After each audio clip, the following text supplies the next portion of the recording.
Hi guys, I'm Aussie Villain and welcome back to our bid to find baseball's greatest team. And today it's, I've been really looking forward to this one actually. It's the 1955 Brooklyn Dodgers. Yes, they're just in to make up the numbers, but very excited to see what they can do. And I'm sure there's some great names in there as well. Haven't seen them, of course, yet.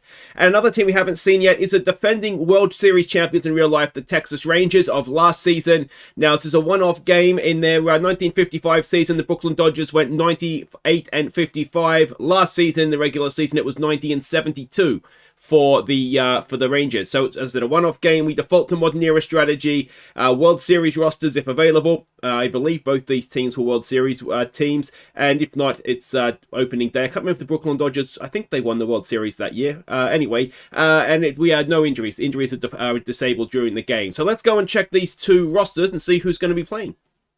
So here we go. These are the two rosters with the stats from that particular season. Now I thought that we had what's his face? I've gone blank now all of a sudden. Left from the Mets, DeGrom. I thought DeGrom was at the Rangers. I don't know. He must have been injured for the World Series, was he? Anyway, that's neither here nor there. One thing I did notice down here is that Sandy Koufax. I think that I was told how to say that properly, but anyway, Sandy Koufax, a 19-year-old Sandy Koufax as 1955. I'm imagining that's fairly rare to get a 19-year-old going. We will, of course, see him later on in this series pitching for the LA Dodgers, I think it was. So yeah, that's going to be interesting to see how he goes on if he does come onto the mound. So if you want to have a bit of a longer look at these numbers, by all means, give it a quick pause. Otherwise, let's go check the starting lineups.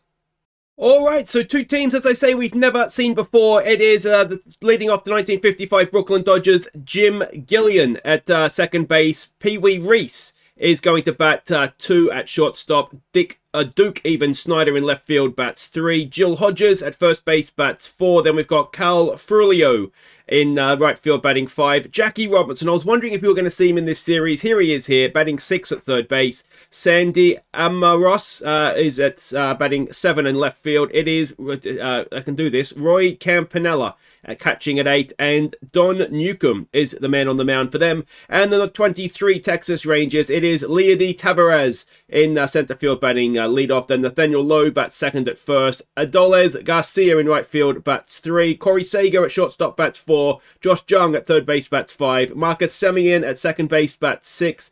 Jonah Heim catches at 7. It is Ezequiel Duran even batting in left field at 8, and then Jordan Montgomery. I think I've had him before and he wasn't particularly good for me. Anyway, he's the pitcher for this one. Of course, he had me as the general manager, so he's probably much better when he's got somebody that knows what they're doing, telling him how to play baseball. So let's get this underway. A big thank you to all the channel members and Patreons as they scroll across the bottom there. If you're new to the channel, you want to sort of follow my social media or anything for whatever reasons, all linked to that in the description. And we start with a fly ball into center field for one away. Pee Wee Reese comes up now, a first pitch swing. And that is going to be caught out there as well, so that'll be 2 away. So it'll be an interesting game, this one, because it is obviously the most recent World Series champions. Now, I'll be honest, I don't know how much of the Rangers side, well, this is the Rangers side that won it, so it's not really equivalent to what happened to them this season in real life, who left and whatnot. But my impression, and since I've moved to the UK, it's very difficult to follow, particularly playoff baseball, just because of the time difference. The Texas Rangers, I don't think were necessarily expected to win the World Series, were they? That was my impression anyway. I could well be wrong. Correct me, obviously, if so. So my instinct, which is always wrong, is that I would say Brooklyn are maybe favourites to win this one, but possibly not. I can't actually remember now if this Brooklyn side did make a World Series, because the problem that I had to do this knockout format, we needed 32 teams. So obviously there's 30 franchises right now, so I needed to find 2 teams. So one that we did was Brooklyn Dodgers, and I can't remember if I did that because this particular team had won a World Series, and then the LA Dodgers had obviously won their own World Series, so I thought it was a good opportunity to get a World Series winning team in the draw. Or if it was just that the Brooklyn Dodgers, I'd heard of them. They were a famous team, and so I thought, well, let's stick them in. The other team, of course, over on the National League side of things is the Montreal Expos. And I think they're a team that are fondly remembered. People my age and older, I think, generally fondly remember the Montreal Expos. So here we go. Jackie Robinson with 2 out and none on. A 3-1 pitch, and he has hit it very well. The centre field's going back. I don't know. He's going to get the man, the myth, the legend. Jackie Robinson has hit a home run over centre field, and it is 1-0 to the Brooklyn Dodgers. Oh, well done, mate. Well done. All right, Sandy Amoros is going to step in now. It's a 2-1 pitch, and that looked a little high and inside, and will be caught in centre field to end at the top of the second, but not before Jackie Rogers gives them the Jackie Robinson gives them the lead. Josh Jung will lead things off. It's a 3-1 pitch, and I tell you what, he's just leveled the game with that swing. That is very, very deep into right field, and it is 1-1. Josh Jung, or is it Young? It's 407 feet, and just like that, it is 1-1 in this one. So maybe this is going to be an interesting game after all. Semien will step in now. It's a first pitch swing, and he has grounded that to the shortstop, so that'll be 1 away. And it'll bring up Jonah Heim, probably. I always find it really, really difficult. I mean, if you are new to the channel, you would have picked up already by now. I really struggle with pronouncing names correctly. I don't like it, because I always feel like the basic, or most basic, what's the word, like respect you can give somebody is pronouncing their name correctly. And I really do struggle with it. But I always find sports like baseball, I think like European football is another one. It's probably a lot of American sports. American football is probably a similar thing, though I'm not a particular follower of it. But where you have sort of the Latin names mixing in with sort of the Anglo names, and then it just does my head in. So I'll say stuff like Yos Jung or something like that, because it just hurts my poor little brain. Anyway, that's a well hit ball, but fielded by the third baseman for a double play that will end at the top of the third. So we'll go have the Texas Rangers batting. It'll be Jordan Montgomery at the plate, a 3-1. And he has dribbled one back up the middle. It might be a hit. It is going to be a hit. So, pitcher on board with a leadoff single. And Leody Tavares is going to come in. He's 0 for 1 today. He takes an 0-2 pitch, hits into a double play. Potentially, they get the man at second, but not the man at first. So it's as we were with an out, and Nathaniel Lowe will step in. He is 0 for 1 today, and Nathaniel Lowe's hit it well into right field, but it's a good catch out there. And that is 2 away with the runner still at first, and it is Adolis Garcia. Either way, he has hit that one, lined it into centre field for a hit. We're going for third, and it is going to get there. So, runners at the corners, 2 out. Can Texas Rangers go ahead? It's Corey Seager to the plate, who is 0 for 1. A full count. Oh, it's a really, really good pitch, isn't it? He rung him up there. And that will do it for that. Alright, it is Pee Wee Reese. I think he's 0 for 1, isn't he? I looked on the wrong side to see his batting stats, and he's got a hit now if he was, because it's gone over centre field, into right field, over second base, into right field, for a leadoff single. Duke Snyder now, who's 0 for 1. First pitch swing, and he has grounded it potentially to a double play. No, again, they just get the man. It's very similar to the bottom of the third this inning, isn't it? So 1 out runner at first for Jill Hodges, who is 0 for 1. An 0-2 pitch is swung on out, and that is 2 away, and it brings Carl even Furio to the plate. First pitch, he's hit that into left field. It is going to be a simple catch to end the top of the fourth. It is still 1-1. Alright, to the next one. It's Josh Jung again. We know what he did last time up. It's a 2-2 pitch. And this time he just watches it. And that is 1 away. In comes Semien, who's 0 for 1. First pitch. Semien grounds it to the second baseman. That should be easy. 2 away. And next man in is Jonah Heim, who is, again, 0 for 1. It's a 1-2 pitch. Looks at it, walks off, shaking his head, no doubt, and that'll do it for the fourth. It is still 1-1. Jackie Robinson, he, of course, homered last time up. What can he do this time? It's a 3-1 pitch. And he draws a leadoff walk. And it will be Sandy Amoros now, who is 0 for 1. First pitch, Emaros. Oh, he's popped it up, and it's not going to be good enough. Caught easily by the right fielder, and that is one away. Robinson will stay at first for Campanella, who is 0 for 1. A 1-1. Campanella has a half swing. Jackie Robinson is safe. Again, apologies. I don't know what is going on with the game, but if the catcher throws the ball, you may have noticed that when he throws it back to the pitcher, the ball is just not there. So, obviously, it's not ideal. I apologize. I don't know how to fix it. As Campanella strikes out.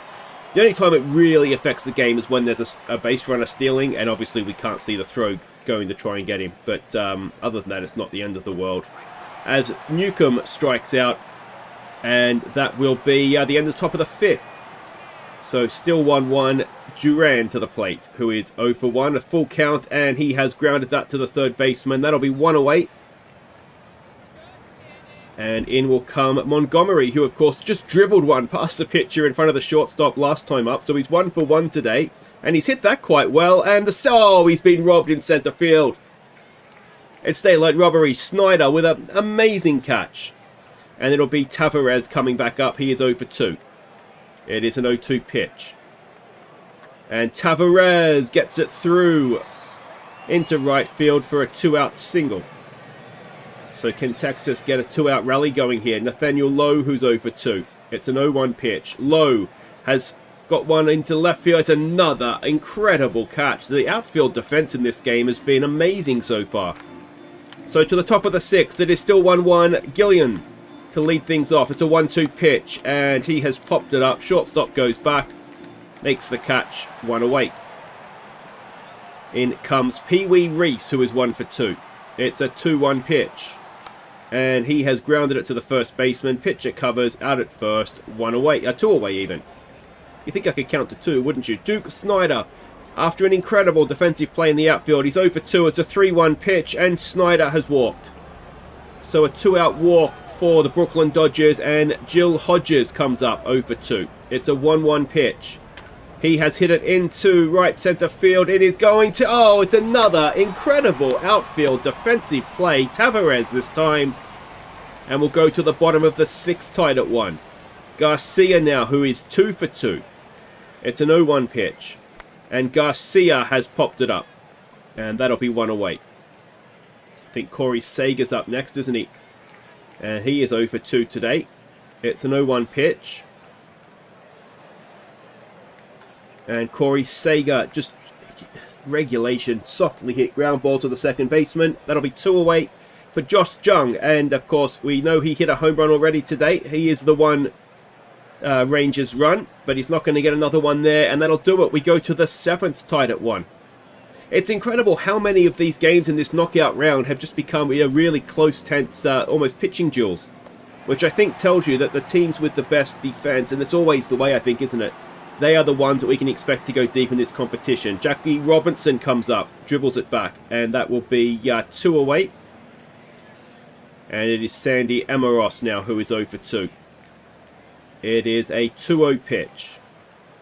And that is another ground ball to the second baseman. Easy as you like, and we will stretch. It is 1-1 between the Brooklyn Dodgers and the Texas Rangers. Alright, welcome back. It is Don Newcomb continuing. It is Marcus Semien at the mound, at the plate, sorry. It's an 0-2 pitch, and Semien's got that into... Oh, another one. How many dives have we seen for plays in the outfield this game? It's been incredible. Heim now. It's a first pitch. He has popped that straight up. And I'm pretty sure I could catch that, so that'll be 2 away. And it is Duran coming in, who is 0 for 2. I was going to try and say the first name, and I tripped over it again.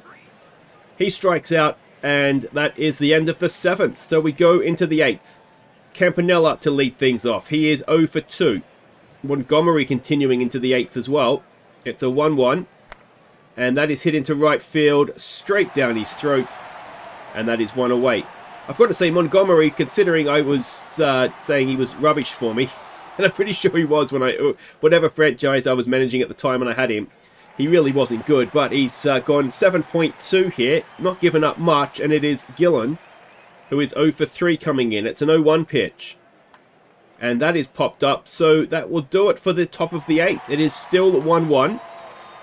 And the Texas Rangers will have a chance to go ahead here. It is Mitch Garver coming in to pinch hit. So that'll do it for Montgomery. And that's been an absolutely cracking start. Garver strikes out. That is 1 away. In comes Tavares, who is 1 for 3. It's an 0-1 pitch. Tavares grounds it to the third baseman. That'll be 2 away. And are we going into the ninth, level at 1? Nathaniel Lowe. He is 0 for 3. It's a 2-0 pitch. And that is going to be, it should be, it may not be. It looked like an error was coming, and it is. So the Texas Rangers on the back of an error. And it was a bad throw. So I think it's Pee Wee Reese that will get pinged with it. And the winning, well, it's not a winning run yet, but it's over at second base. And Russ Meyer will be the new pitcher to face Garcia, who is 2 for 3. It's an 0-2 pitch. Oh, it's a good one. And that'll do it. So we go to the ninth tied. It's only been 8 hits in the game. And it will be Pee Wee Reese to face the closer, Will Smith. It's a full count. Is the go-ahead run going to get put on base? Pee Wee Reese has sliced it away down into the right field corner. And that should be a double. And, well, Brooklyn with a lead-off double and a golden chance here to drive in a go-ahead run. It'll be Duke Snyder now to come up and bat. He is 0 for 2. It's a 2-2 pitch. And the Duke is struck out 1 away. In comes Hodges. Hodges is 0 for 3. It's another 0-2 pitch. He is struck out. And that brings Furillo to the plate. He is 0 for 3 as well. It's a 1-0 pitch. Furillo, oh, they're trying to steal third, are they? No. It's a bit of a loose pitch, I think is what happened there. So a 2-2 pitch. 2 out, runner at second. And that is going to get down, and that should give the Brooklyn Dodgers a top of the ninth 1-0 lead on the RBI single from Furillo. So Brooklyn jump in front, and we will see Jackie Robinson one last time at least. He is 1 for 2 today. It's a first pitch swing. Jackie Robinson gets one over the infield into right field. And is the runner going to third? No, they stop at second. So 2 on, 2 out for Amaros, who is 0 for 3. A 1-1 pitch. Amaros, is that... Oh, it's well hit, but sharply caught at third base. So the Texas Rangers will need at least a run in the bottom of the ninth to keep things going. And Ed Roebuck is the new man on the mound to face Corey Seager, who is 0 for 3. It's a full count. And it's a strikeout. That's a really weird action he has, isn't it? Josh Jung now, who's 1 for 3. First pitch. And that is a ground ball. So the Texas Rangers are down to their final out. Has it been won by the Brooklyn Dodgers in the top of the ninth? It's Semien who's 0 for 3. It's a 3-1 pitch. Is the tying run going to get aboard? Yes, it is. So the winning run is now at the plate. It's Josh Heim, Jonah Heim even. He is 0 for 3. It's a 2-2 pitch. He strikes out, and the Brooklyn Dodgers have scraped past the Texas Rangers 2-1, and they will move on. So there we go, the Brooklyn Dodgers move on. They will face the 1973 Oakland Athletics in the next round, and our next game is going to be the 2017 Guardians against one of the favorites, I think, the 1927 Yankees. And that could be a very, very interesting game. That 27 Yankees side, we saw, didn't we, when the Yankees had their inter-franchise playoff. It was stacked. It was an absolutely elite level inter-franchise playoff, and they came through it, and they're going to be tough for anybody to beat, I think. So that'll be next time. If you've enjoyed that one, guys, thumbs up. Subscribe if you're new. We have just one American League quarterfinal to wrap up here. And yeah, we'll do that next week, and then we'll start on the National League. Take care.